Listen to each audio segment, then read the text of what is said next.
fiscale à la loi de finances portant budget de l'État pour l'année 2018 est entrée en vigueur le 2 janvier 2018.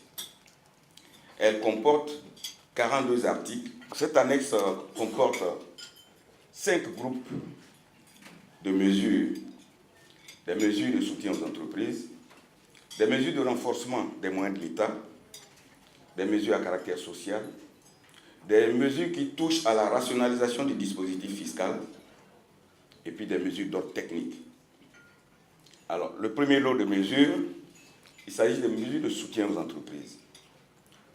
La première de ces mesures, elle est contenue dans l'article 3 de l'annexe fiscale. C'est un régime de TVA qui a son histoire. Chacun de nous a eu certainement l'occasion de visiter le free shop d'Abidjan. Le dispositif ancien exemptait de TVA les opérations réalisées par les magasins sous douane uniquement au départ. Aujourd'hui, la pratique internationale consiste à mettre également des magasins sous douane à l'arrivée. Le dispositif ivoirien n'exemptait pas de TVA les ventes réalisées par les magasins sous douane à l'arrivée. Quand vous allez au World, vous voyez juste avant la douane, il y a des magasins. Le dispositif ivoirien considérait ces ventes-là comme étant faites sur le territoire ivoirien puisque les produits sont mis à la consommation en Côte d'Ivoire. De sorte que les magasins sous douane de Côte d'Ivoire, vente à l'arrivée, étaient devenus moins compétitifs que leurs homologues situés dans les pays frères et même à l'international, dans les pays européens. Aujourd'hui, ces ventes-là sont exemptées de TVA. En vue donc de renforcer la compétitivité des entreprises ivoiriennes qui exercent cette activité, il a été décidé, dans le cadre de l'annexe fiscale 2018, d'exempter de TVA les ventes faites à l'arrivée par les magasins sous douane. Les ventes de biens d'occasion prennent de plus en plus d'ampleur en Côte d'Ivoire. L'ancien dispositif disait que les ventes de biens d'occasion n'ouvrent pas droit à déduction pour la TVA acquittée en douane. C'est-à-dire que lorsque vous achetez un engin de TP, vous l'importez, vous payez la TVA en douane. Mais lorsque vous le vendez, la TVA que vous avez acquittée en douane, vous ne pouvez pas la récupérer. Vous ne pouvez pas la récupérer. Vous ne pouvez facturer la TVA que sur la marge à la vente. Vous comprenez qu'un tel dispositif ne peut pas favoriser une entreprise ivoirienne qui importe des engins. On en voit dans toute la capitale. Vous voyez les engins qui sont en location, qui sont en vente. Ces entreprises n'étaient pas compétitives parce qu'elles ne peuvent pas récupérer la TVA supportée en douane. Le dispositif permet désormais que ces entreprises qui acquièrent des biens d'occasion de type particulier, de récupérer la TVA sur ces biens-là, notamment les engins. Alors, réduction du taux de prélèvement à la source au titre de l'AIRC et l'imposition des paiements qui sont faits aux entreprises du secteur informel. L'ancien dispositif prévoyait une retenue à la source sur toutes ces opérations au taux de 7,5%. À l'analyse, ce taux s'est avéré prohibitif et constituait manifestement un frein à la compétitivité des petites entreprises qui étaient visées par ce dispositif. Il a donc été décidé dans le cadre de l'annexe fiscale pour la gestion 2018 de ramener le taux de 7,5% à 5% afin de permettre à ces entreprises-là de retrouver de la compétitivité grâce à la fiscalité. L'article 26 du dispositif, alors lui, il est relatif au sursis à paiement en cas de réclamation auprès de l'administration. Le dispositif, pour la plupart, chefs d'entreprise qui sont ici, même les entreprises de presse également sont concernées. Lorsque vous faisiez par le passé un recours auprès de l'administration, un recours contentieux, vous aviez l'obligation de constituer une caution. Et cette caution était fonction, en tout cas c'était une quotité des droits contestés. Il vous souviendra à l'époque que le taux était de 100%. Au début, c'était de 100%, c'est-à-dire que lorsque vous contestez une imposition de 10 millions, vous avez l'obligation de constituer une caution de 10 millions. De 100%, on en est arrivé à 25%. Aujourd'hui, afin d'éviter que la constitution de la caution constitue un frein à l'exercice d'un droit qui appartient aux contribuables de réclamer contre une décision de l'administration, il a été donc décidé dans le cadre de l'annexe fiscale 2018 de revoir le dispositif en ce qui concerne donc la caution et également le sursis à paiement. Il ne faut pas que le sursis à paiement ou le refus du sursis à paiement constitue une entrave pour quelqu'un qui n'est pas content d'une décision qui lui a été appliquée par l'administration. Voilà l'économie de ce dispositif-là. La suppression de la taxe départementale d'équipement. Alors ça aussi, c'est une taxe qui existait, la taxe départementale d'équipement. L'annexe fiscale 2018 a décidé de supprimer cette taxe dans la mesure où l'entité juridique qui était le département n'existe plus. Le département en tant qu'entité juridique n'existe plus aujourd'hui. Il est une entité purement administrative. Donc, il paraissait tout à fait normal de retirer la taxe qui était adossée à une entité juridique, laquelle a disparu. Le deuxième lot de mesures, c'est les mesures de renforcement des moyens de l'État. La première que nous avons choisie, c'est l'aménagement des taux des droits d'accise sur les boissons alcoolisées et non alcoolisées. Les taux de droits d'accise sont fixés par des textes communautaires. Il est bon de le rappeler. La Côte d'Ivoire s'est engagée dans un processus d'intégration sous-régionale qui comporte des avantages, mais également des contraintes. Lorsque vous décidez d'adhérer à une zone économique, à des organismes, comme je l'ai indiqué, cette adhésion comporte des obligations. Les directives communautaires fixent les droits d'accise entre un taux de 15% et 50%. La Côte d'Ivoire, qui est la locomotive de la région, malheureusement se retrouvait le mauvais élève parce que la Côte d'Ivoire applique des taux entre 12 et 45%. Donc, 12% en dessous du seuil plancher, 45% en dessous du seuil plafond. L'annexe fiscale pour la gestion 2018 a décidé de repositionner notre pays en matière de fiscalité en nous permettant de respecter la législation communautaire. Et donc, il est bon de savoir que cette réforme s'inscrit dans le cadre des engagements internationaux de notre pays, notamment en matière de fiscalité. Comme je l'ai indiqué avec le sourire, nous étions un des mauvais élèves de l'UEMOA parce que nos taux ne sont pas bons. Nous n'avons fait que nous aligner. Mais vous voyez bien que l'alignement n'est pas encore parfait. On a coutume de dire comparaison n'est pas raison. Regardez, nous passons de 12 à 20. Ensuite, pour certains types de boissons, de 35 à 40, 15 à 25, 30 à 40, nous ne sommes pas encore à 50, qui est le seuil recommandé par la législation communautaire. Mais il est bon aussi de savoir que certains de nos pays dans la même zone, les taxes sur les boissons, et il n'y a pas de honte à les citer, le Niger à 50%, le Mali à 50%, le Burkina, qui est notre voisin, est à 30%, le Sénégal à 45%, la Côte d'Ivoire est à 12%. Alors, les tabacs, il s'agit pour la Côte d'Ivoire, comme je l'ai indiqué, de mettre sa législation interne en conformité avec les engagements internationaux pris, notamment les directives de l'Union économique et monétaire qui sont d'application dans chacun des États membres. Et donc, l'exercice qui a été fait concernant les boissons, c'est le même exercice qui a été fait en rehaussant de 3 points le taux des droits d'accise sur les tabacs, qui passe de 35% à 38%. Mais là, vous voyez dans le slide que non seulement il y a les engagements que la Côte d'Ivoire a pris au sein de l'UEMOA, mais il y a également les engagements. Nous sommes signataires de la convention de l'OMS pour la lutte contre le tabagisme. Et cette convention a fait obligation aux pays signataires d'aligner leur fiscalité en matière de taxation des tabacs. En ce qui concerne les tabacs, la taxation est prévue jusqu'à 45%. La plupart des pays membres de l'UEMOA appliquent cette taxation. Le Sénégal, auquel on a coutume de nous comparer, le Sénégal est déjà à 45% de taxation depuis 2013. La Côte d'Ivoire en est à 38% à partir de cette année, en passant de 35 à 38%. Pour ceux qui connaissent la fiscalité applicable au Ghana, le Ghana, la taxation des tabacs est entre 70 et 150%. C'est vrai, on me dira que le Ghana n'est pas dans l'UEMOA, mais c'est quand même un voisin.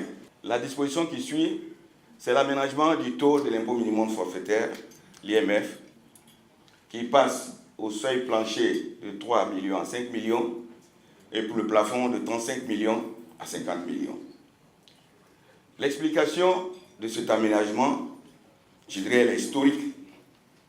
Elle est historique, j'ai coutume de comparer l'augmentation de l'IMF ou le rehaussement du niveau de l'IMF à l'organisation de la Direction générale des impôts.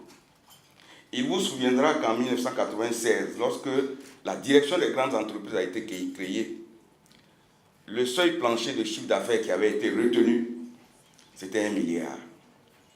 Pour qualifier une entreprise de grande entreprise, elle devait réaliser un chiffre d'affaires minimum d'1 milliard. Mais en 2016, non même pas, 2015, nous avons revu ces seuils. La grande entreprise, désormais, c'est 3 milliards 1 franc et plus. Mais en même temps, nous avons également revu les seuils des petites et moyennes entreprises, dont le seuil plafond, qui était de 800 millions, est passé à 3 milliards. Pourquoi je prends cet exemple? Pour indiquer que la réalité économique de 1996 n'est pas celle de 2018. La réalité économique aujourd'hui fait qu'il était nécessaire de revoir les seuils d'imposition en matière d'IMF. Mais en arrière-plan de ce dispositif, c'est un dispositif de lutte contre la fraude, en ce que très souvent, la plupart des bénéfices générés par les entreprises se situent toujours à l'intérieur du seuil de l'IMF. C'est une disposition qui peut être polémique, mais elle s'explique. Extension de la contribution des patentes aux mototaxis. En réalité, vous voyez, le titre, il est ronflant. Le titre, il est ronflant. On dit extension de la contribution des patentes aux mototaxis. Mais en réalité, quand vous regardez dans le dispositif, ce n'est pas la patente. C'est un forfait. Cette disposition a été prise dans un souci d'équité et de justice fiscale. Et c'est pour cela que l'annexe fiscale a prévu une cotisation minimale de 20 000 francs par an pour les véhicules à 2 roues et 25 000 francs pour les véhicules à 3 roues. L'institution de la taxe également sur les transferts d'argent. Cette disposition peut s'analyser de plusieurs manières. Lorsque vous transférez de l'argent, en réalité, ces sommes qui sont transférées ne sont même pas dans le circuit normal, je dirais classique, des finances. Donc, d'une manière ou d'une autre, c'est un revenu. C'est un revenu qui est transféré. L'activité prenant de l'ampleur et la fiscalité, comme je l'ai dit, étant la saine appréciation des activités économiques, l'annexe fiscale pour la gestion 2018 a proposé qu'on puisse asseoir une taxe minimale sur les opérations de transfert d'argent. La taxe est à la charge de l'expéditeur, c'est-à-dire que le donneur d'ordre, elle est au taux de 0,5%. Je prends un exemple, vous transférez 100 000 francs au profit de quelqu'un. La taxe est appliquée au taux de 0,5%, ça vous fait 500 francs sur les 100 000 francs qui sont transférés. Institution d'un prélèvement sur les gains provenant des jeux de hasard. L'annexe fiscale pour la gestion 2018 propose l'institution d'un prélèvement sur ce revenu-là. Ce prélèvement est un acompte à déduire sur votre déclaration annuelle de revenus si cette déclaration est faite. Si cette déclaration n'est pas faite, l'acompte est libératoire et définitivement acquis au trésor. Ce n'est pas tous les gains qui sont taxés. Vous avez vu, il y a quand même un minimum. Tous les gains dans les jeux de hasard, dont le montant est inférieur ou égal à 1 million de francs CFA, sont exonérés de ce prélèvement. Seuls les gains supérieurs à ce montant-là donnent lieu à l'application du prélèvement. Droit d'accise sur certains produits. Alors ça, c'est les droits d'accise également sur comment on appelle ça, les produits de beauté, disons les choses telles qu'elles sont. Alors ça aussi, c'est une disposition qui vise à se conformer avec la législation communautaire. La législation communautaire donne une liste de produits à l'intérieur de laquelle chaque État doit choisir 6 produits, obligatoirement taxés au droit d'accise. Aujourd'hui, l'anacarde fait partie d'un de nos principaux produits. Je crois que nous sommes le premier producteur en Afrique. Nous sommes le premier producteur africain d'anacarde. Ah, dans le monde, alors, dans le monde. Et donc, cette activité génère tout logiquement des sous-activités, notamment les pisteurs et les intermédiaires. Le dispositif qui était prévu en matière de café-cacao, qui visait à fiscaliser ceux qui interviennent entre le producteur au champ et l'usinier ou l'exportateur, c'est le même dispositif qui a été reconduit en ce qui concerne les productions de noix de cajou. Donc, la mesure s'applique aux intermédiaires de la filière. Il est bon de le préciser, et non aux producteurs, c'est-à-dire aux planteurs. Le troisième lot de mesures, c'est les mesures à caractère social. La première, c'est l'aménagement du traitement fiscal des logements sociaux mis à la disposition des ouvriers ou agents de maîtrise par les entreprises agricoles et agro-industrielles. Quel est le constat qui a été fait? Le constat a été fait que pour diverses raisons, mais surtout des raisons de commodité et d'éloignement pour la plupart, les entreprises agro-industrielles ont sur les sites d'exploitation l'obligation de mettre à la disposition de leurs employés des logements parce que très souvent, l'exploitation est en dehors des zones urbaines. Or, il faut que l'entreprise tourne. Quand vous regardez tout ce qu'il y a comme complexe sucrier, les entreprises d'EVA, etc., c'est l'exemple typique. Et donc, ces entreprises, pour offrir des commodités à leurs employés, construisaient des maisons qu'elles mettaient à la disposition de ces ouvriers-là pour leur permettre de travailler et dormir sur site. Le dispositif, par le passé, ne prenait même pas en compte la construction de ces maisons. L'ancien dispositif considérait la mise à disposition de ces maisons-là au profit des ouvriers comme étant un avantage en nature. Mais la réalité d'exploitation de ces entreprises fait que vous ne pouvez pas dire à quelqu'un où la plantation est située à 100 km de la ville de ne pas loger les gens. Le dispositif dit vous pouvez les loger, mais le coût de la maison ne doit pas excéder 20 millions. Par le passé, 20 millions, c'était beaucoup d'argent. Aujourd'hui, les études ont révélé qu'un logement économique et social viable ne peut pas être construit et mis à la disposition de quelqu'un en dessous de 21 à 23 millions selon la zone. L'annexe fiscale pour la gestion 2018 rehausse donc le niveau du logement, du coût du logement économique en passant de 20 à 23 millions pour permettre aux entreprises de continuer à mettre à la disposition de leurs ouvriers les commodités nécessaires à l'exercice de leur activité. Les mesures en faveur des personnels d'entreprise, c'est dans la droite ligne de ce que je venais de dire. Là, ici, c'est la restauration. Il a été décidé dans le cadre de l'annexe fiscale 2018 d'exonérer de toute imposition les frais de restauration supportés par l'entreprise et admis en déduction, parce que là, ils sont considérés comme une charge, admis en déduction que ces frais de restauration soient exonérés à condition, bien sûr, qu'il y ait un contrat entre l'entreprise et le prestataire de services de restauration. Aménagement des dispositions relatives aux droits d'enregistrement des décisions de justice.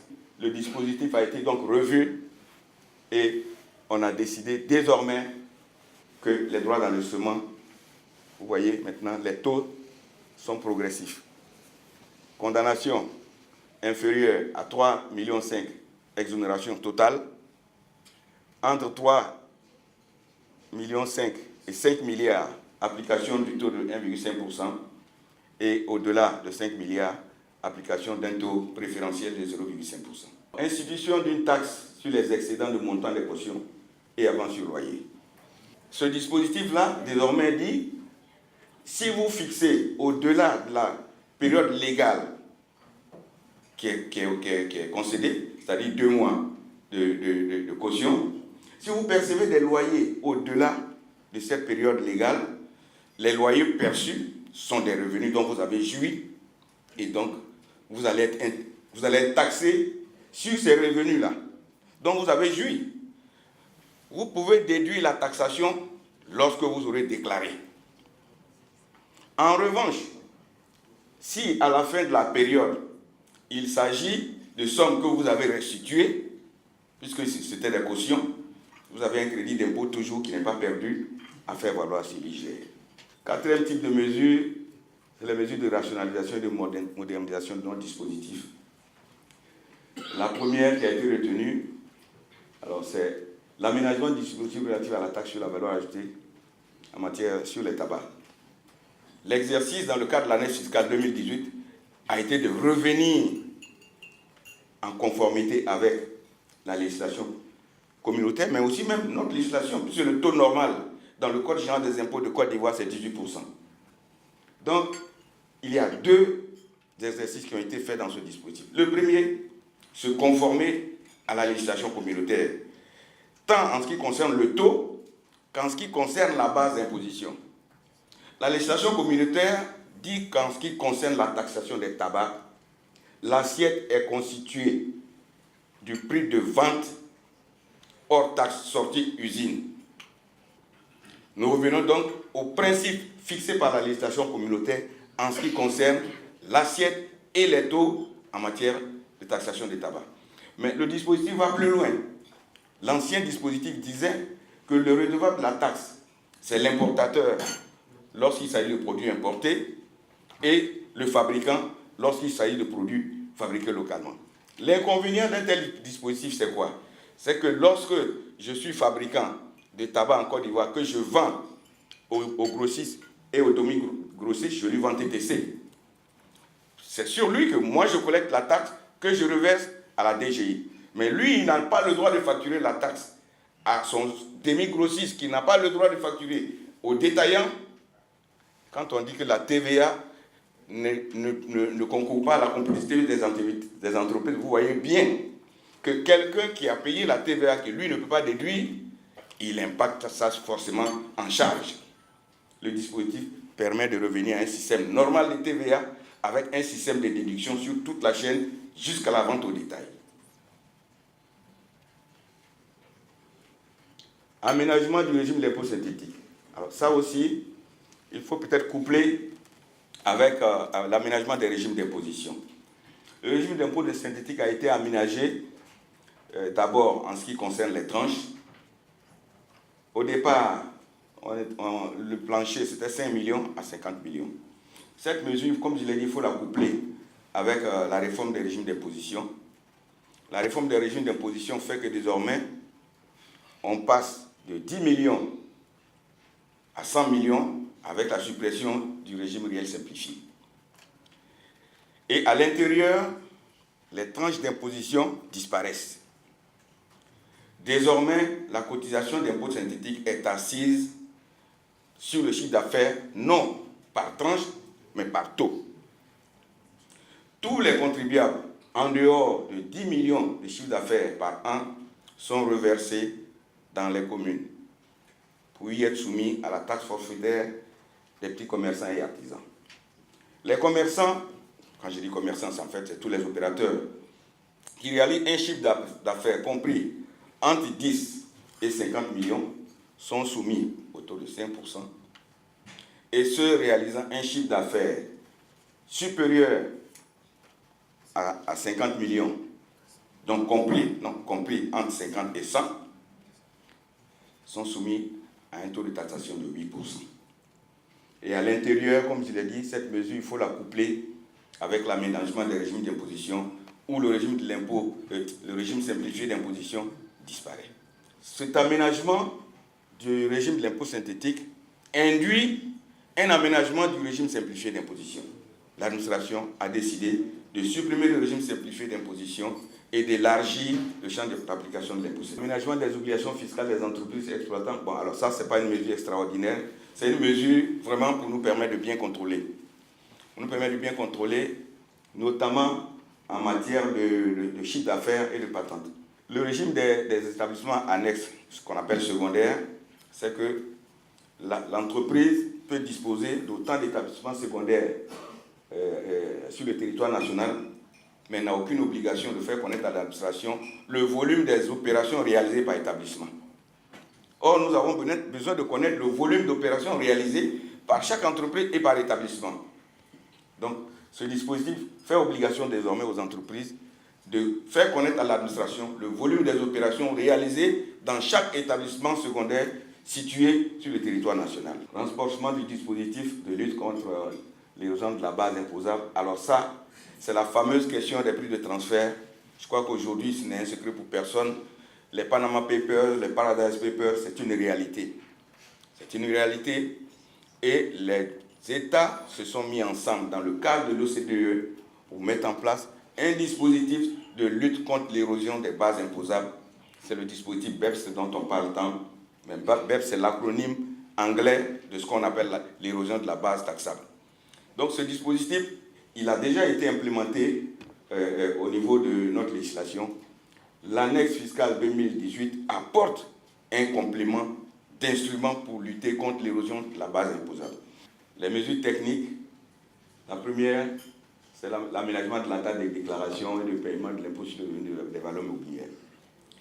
Il est décidé désormais de fixer une date à laquelle chacune des entreprises devra déclarer en fonction de sa taille l'impôt sur le revenu des valeurs mobilières.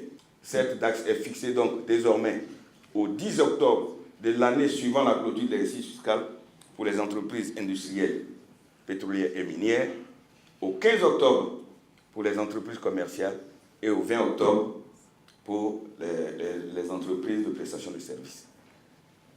On indique que toutefois, la date du 15 reste la date de droit commun. Décision relative au recouvrement des taxes municipales.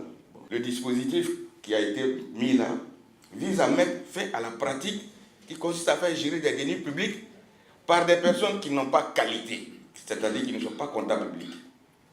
Donc, c'est pour recadrer la gestion des deniers publics, notamment dans les conseils régionaux, dans les mairies. Aménagement de la taxe rémunératoire pour l'enlèvement des ordures ménagères. Alors ça aussi, c'est vraiment juste pour accompagner nos amis du Fonds de salubrité. Ensemble, cultivons le civisme fiscal.